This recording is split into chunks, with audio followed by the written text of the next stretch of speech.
Yeah, it starts with us. It starts with the best players. I think we all said it today. I challenged, just our front, just like, this is what we've been bad at. Let's just be great at it today, and that way we could play great at it on Sunday. So I'm actually really looking forward to Sunday because we all said that might have been our best practice on a third down and 2-minute emphasis that we had all year. So if that situation comes up, I know we'll be prepared. Is it usually a carryover when you have a great practice, you have a great game, or do you feel like that's not necessarily the case? I think so. I believe so. I think how you prepare is how you're going to play. It takes away thoughts, limitations. It takes away hesitancy, and those split seconds, those small details of like, I know this is coming, that anticipation makes you play faster. The last couple of weeks, the second half, is that more adjustments the other team's making at halftime, or just you guys not doing what you can do? I think it's us not doing what we can do. We're just not playing great in that area, which I emphasized on, and I'm excited to try to go improve down the road. LaFleur was saying that some of the missed holding calls against you are egregious, and he's going to talk to the refs. You're no stranger to that happening. How frustrating is it still at this point in your career? It's just one of them things. It is what it is. Like, 5 years is not going to call. You'll eventually stop worrying about it, But, I think I just got to keep going. That's the hunt, yeah. Like, that's part of the challenges. Like, you just got to keep going. And that's bothersome.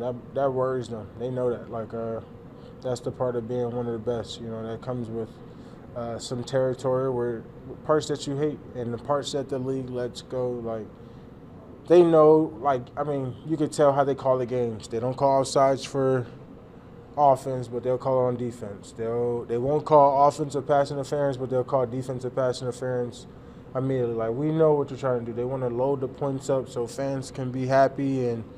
They'll call defensive holding, but they won't call offensive holding. Like, let's just wake up. Like, it's just one of those things that we know what the higher ups is trying to do.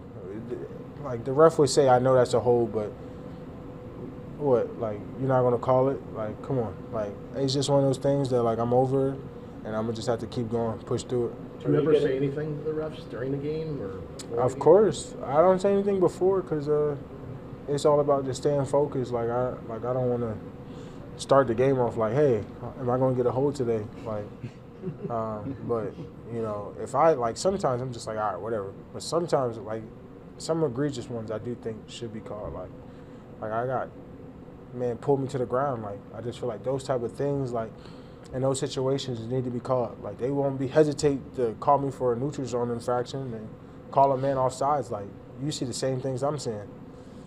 So it's just one of those things. Have you had a lot of coaches advocate for you? Matt obviously doesn't want this to happen. Do you think that coaches advocating has a different impact than you advocating on the field? No, I don't think it matters. The refs are going to call what they call. All we can do is just hope we get call a fair game. Like I don't care what the fans want sometimes. Like, if your team holds, they should get better tackles, better guards. Like, don't blame that on us. Like, Are you getting held more this season than previous seasons, or is it about the same? About the same. But like I said, it's not the ones that are close that I'm worried about. It's the ones where I'm getting pulled or someone's at my face mask. Like, what's the point of having hands to the face if we're not going to call it? Well, they didn't hold it there. Well, did that not mess me up? Like you'll call that on us. Like, they'll call that on the DB though. You know what I mean? Like, it's just like I just wanted to call it both ways. That's all I ask. How often during a given game do you feel they're missing those egregious ones? I think there's like 2 or 3 a game. Like, on a realistic, like, you should call it. But, like, the ones that are close, it's like, whatever. That's football. It's competitive. Like, I get it. But the egregious ones need to be called. Like, that's how guys get hurt, man. Like we put so much emphasis on protecting the offense. Like, protect the defense. Like, a guy could be trying to catch the ball, and you make a defensive play so he doesn't catch it, and it's targeting. It's a flag now. But a defensive end could be rushing and engaged with another player, and the guy could come blow his ribs out. And we're not considered defenseless, but like we said, it's an offensive league. Like, I think a lot of the rules, and and it's like guy like damn near hurt Van Ness last week. Like, what are we doing? Like, if you're going to say it's about protecting the players, then protect all players. Don't just protect one side of the ball. Like, I don't mind guys chipping from the outside, but like running backs want to come and sneak players while we're engaged with offensive linemen. That's and like people want to encourage. Like, that's not good football. Like, that's not safe football if that's what they want to preach. Like on the offensive side. So I think those things are like more frustrating than like kids like the whole like who are we kidding? You want to find guys for putting their head down, but you can be engaged with an offensive tackle and the guard can come put his head right into your head. What are we talking about here? Like, and look how many times that's on film. Guys putting their head down and trying to come clean your clock. But you can't do that to offensive players. Get a $50,000 fine. I might get a fine for this conference. We'll talk about something you do like. How do you feel about the tush push?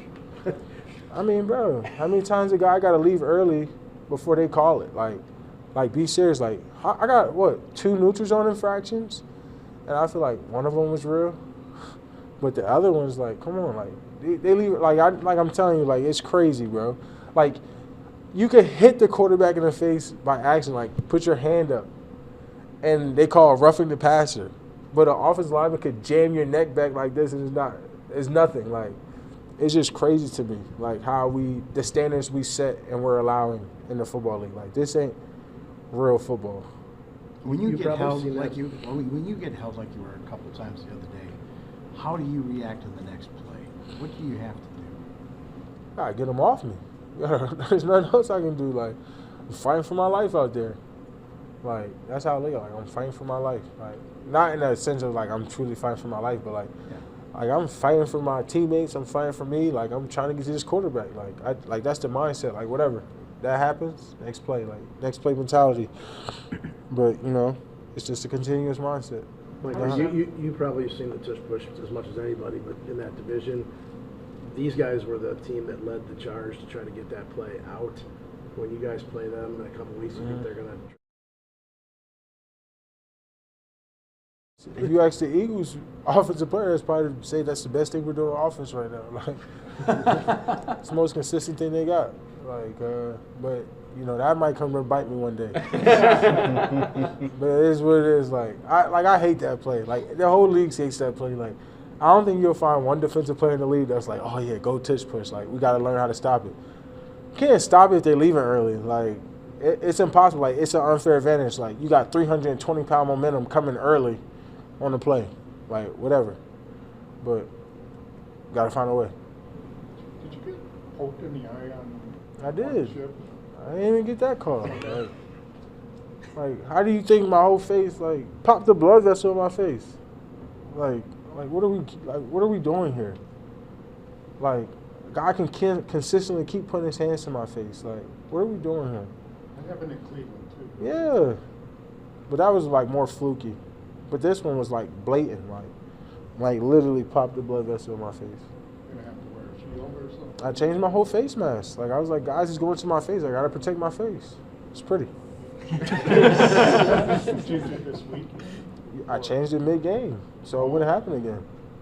Like, I got plates on my ribs because guys is coming in defenseless hitting me. Like, I gotta protect myself more than I ever had to since I've been in the league. How receptive are officials when you come up to them after that happens? You're like, hey, look at my blood vessel here. It's not right. Like, what's the reason? I mean, I can't say that. I mean, I'm just like. But yeah, are they receptive? Like, do you feel like that makes any difference? It helps in any way, or Nah. They just shrug it off. I mean, they kind of know. Like, they have meetings on what they told to call and what the emphasis on in the league. Like, you hear them like. They made an emphasis on let's change this. Like, if you watch all the games, they bring the guy in from New York. They're like, this should be emphasized on this. Like, you don't never hear no meeting talking about we're going to emphasize calling the hands to the face or offensive holdings. Like, it's all offensive related of the emphasis. Like, come on. It looks like it's going to be Brissett on Sunday. Based on that, what have you seen from his game? Just that, he's similar to Flacco. Plays with intentions to get the ball out, wants to be decisive, understands the game at a high level. So, it's going to be a good game. How frustrated are you by the teams giving it up quick on this team? You know, I think that's a testament to us. You know, that's good. Like, I think that's good for our DBs. That's good for everyone. We're getting off the field at a really high rate. That's really good. That means they're changing their game plan because how good we are. And the part is that we have to do is like, now how do we adjust to that and then take that out their game where they can't do it? That's the challenges that we all been challenged with, and how do we get better at that? You mentioned that you guys have to be better in the second half. You feel like that is an onus that you have to place so far this season. But what specifically do you feel like you guys need to be better at? You know, I just feel like there's a drop of level of play towards the end of the game, and you know, I hit on that with the guys, and I keep that private. But you know, we alone have to be better at that point, and we took emphasis this week, and that's why I said we had a great practice week. I'm excited to see it in the game. Micah, for this game, go ahead. You guys only have 2 takeaways, but you're not giving up points, you're not giving up explosives. Is that enough if the takeaways don't come because they're a byproduct of they're just not really testing you guys that much? I would say a little bit of both. Like, it's challenging because teams are blocking 7 and 8. Like, who are we kidding? Like, and then they're check downing. Like, if you look how many check downs teams have thrown against us, it's probably one of the highest rates in like the first 6 games. So people probably looking at numbers, but then you look at how good our defense is playing and where we're ranked in a lot of spots, and you're like, we're playing really good football. Like, it's challenging. I don't think we have to find a way to create more turnovers in the run game, punching the balls out and things like that. But you know, when you got the back end that we have, they don't want to test those guys, and that's good faith to Keon, X, and you know all the other guys, Ev, because you know they're ball hunters, and when you got guys like that, they don't want to test them. So we just got to keep rushing, getting after the quarterback, and doing what we're doing, and eventually they'll come. Michael, real quick, I was going to ask, you know, obviously Wyatt has been out. Now Lucas Van Ness, you know, he dropped out of that last game. For you guys, you know, how do you get prepared, especially if you're in a situation where you'll have to play even more snaps and, you know, go through this game? Yeah, bring it on. Come on. I mean, like, we're getting paid a lot of money to do what we do. This is part of being your brother's keeper. This is part of being a professional. This is part of your preparation, preparing to do more when it's unrequired. You know, that's professionalism. So Luke knows what's up. You know, I was like, the week I got your rushes going, like,